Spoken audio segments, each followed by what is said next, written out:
I found it really hard to get interested in this pay-per-view. Even though I hated the build, for some reason I expected a little bit more, and it's not like it was bad, I just found myself only interested during the main event. It's weird because the previous matches weren't even bad. Although I gotta say this was the absolute highlight of the pay-per-view, and I do appreciate the big return that we got during this pay-per-view. Hornswoggle is finally home. I mean, he's Vince's son, so maybe he should take over the company. And I can't even blame the WWE. I mean, like I've said myself, nothing big needs to happen during this pay-per-view because we're getting crowd anyway. And like I've said, wrestling was good. Maybe it's just the atmosphere, man. It's so hot right now.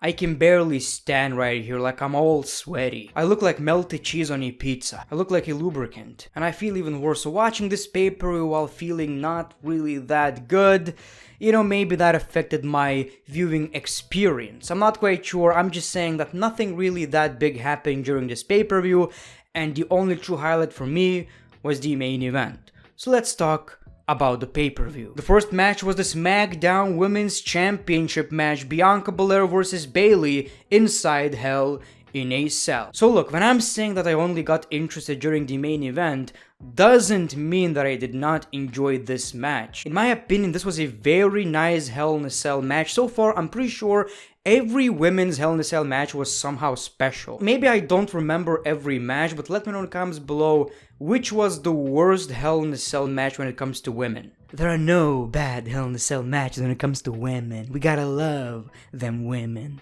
And the biggest thing I appreciate about Hell in a Cell matches nowadays is that even though this match has been going on for like, I don't know, 20 years, you can still make it unique. You can still have unique spots. And this is exactly what we got during this match. Not every spot looked amazing, but it was different.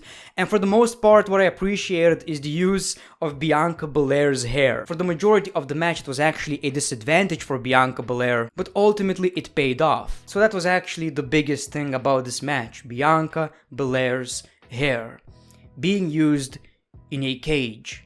That's actually pretty special and pretty unique. I guess that was the second best match of the night. And the finish was amazing when Bianca Belair hit her signature maneuver to Bayley on an open ladder. That was a great spot. So Bianca Belair retained her championship. That was probably the first great match when it comes to Bianca Belair after winning the SmackDown Women's Championship. If that's the pattern we're gonna continue with, I really want to see Bianca Belair as the SmackDown Women's Champion for a bit longer. We need less of, I was always criticized and now I'm on the top, look at me, I was bullied and I was this and that. We need less of that and more of Bianca Belair just kicking ass. That's what we need. So that was a really, really good match. Unfortunately, after this match, it was really hard to follow everything else basically. The second match was Seth Rollins versus Cesaro, and as you guys know, second match is the worst place on the card, even though you have Seth Rollins and Cesaro in the ring. Now,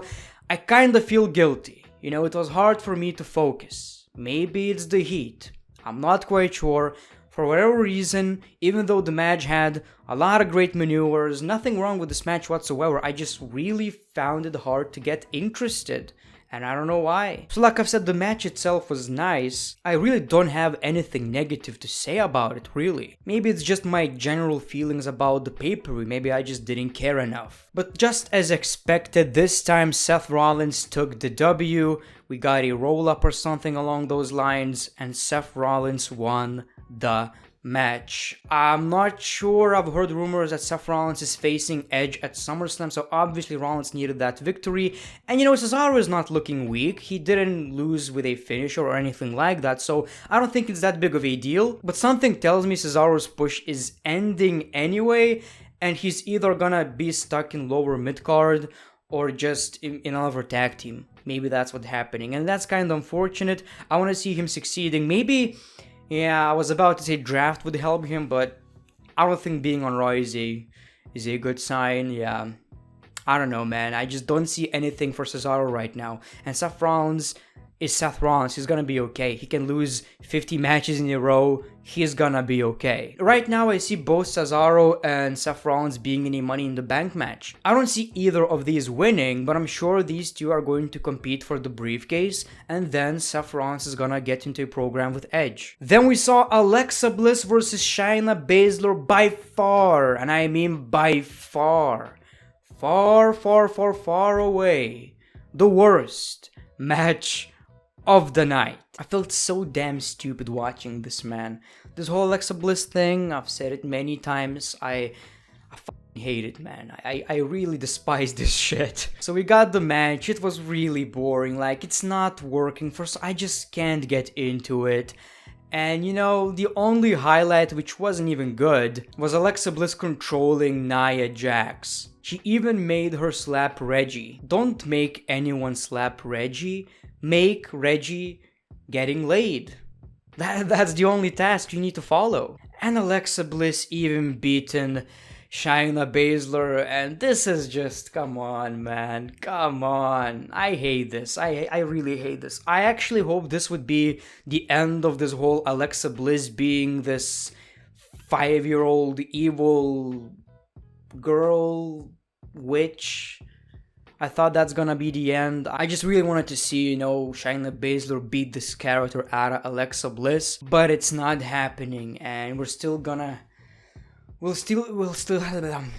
watch Raw with Alexa Bliss in the playground, and it's cringe. I hate it. Then we saw Sami Zayn versus Kevin Owens. It's kind of a similar deal, just like with Cesaro and Seth Rollins. The match itself was good. I don't have anything negative to say. As a matter of fact, I do have a few compliments. I believe Kevin Owens' selling was really good during this match. I believe the only issue with this match is that it didn't have a championship. It took me by surprise because I thought Kevin Owens is going to win this match. I was almost sure, but Sami Zayn actually picked up the W and he won against Kevin Owens. And it's not like he cheated or anything like that. So it's a big deal, and I do appreciate that WWE treats Sami Zayn respectfully because he's one of the best characters in the WWE right now. And I believe he's another competitor who's gonna be in the Money in the Bank briefcase match. Money in the Bank briefcase match. That's new. Now, if my calculations are correct, Sami Zayn should challenge for the Intercontinental Championship right now. If he's not, there is a conspiracy against Sami Zayn.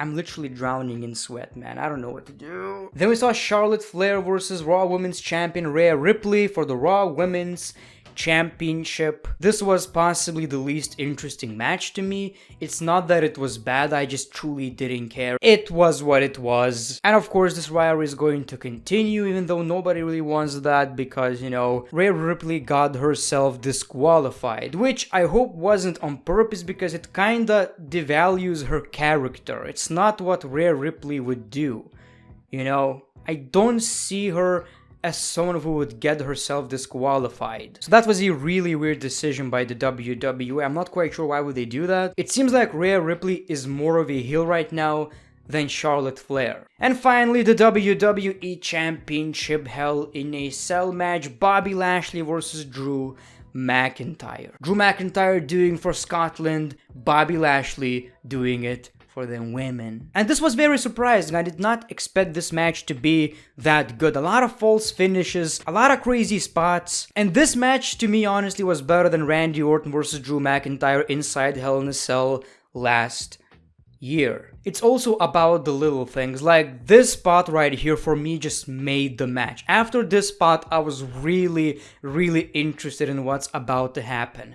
In the middle of the match, I thought we're gonna get an end in like, you know, a couple of minutes. During that time, we got a lot of false finishes, you know, referee being taken out and stuff, and I expected this to end, but it actually went for like another 10 minutes. They made it unpredictable because it kinda was. Bobby Lashley, you know, you don't expect him to lose the championship right now because the crowds are returning, but you also don't expect Drew McIntyre to lose because this is the last Drew McIntyre's opportunity. And yes, Drew McIntyre was about to win the match quite a few times, but in the end, he was about to hit Lashley with the Claymore, but we got MVP, and that's how Bobby Lashley retained. So you know what's good? We're gonna see Bobby Lashley as the WWE champion with an audience, something that he truly deserves. Some people are doing it for the money, some people are doing it for the fame, some people are doing it for respect. Bobby Lashley is doing it for them women. So Bobby Lashley is still your WWE champion, and that's your pay-per-view. A very enjoyable Hell in a Cell match and a very good conclusion to Bobby Lashley versus Drew McIntyre story. If that's the end of it, it was an okay story. You know, what we got on Raw wasn't necessarily that good, but I believe this match was a great way to end this rivalry. So these are my thoughts on Hell in a Cell 2021 pay-per-view. It had a few highlights. For some reason, it just did not feel as important as I wish. But it's the last pay-per-view inside the Thunderdome, and now it's gonna look a lot different, and I can't wait for Money in the Bank, SummerSlam, which is gonna be even bigger for WrestleMania. So wrestling is about to get interesting, and I'm drowning in sweat right now. I hate it. Thank you for watching the Great One. Peace, love, and hugs. It's been a pleasure.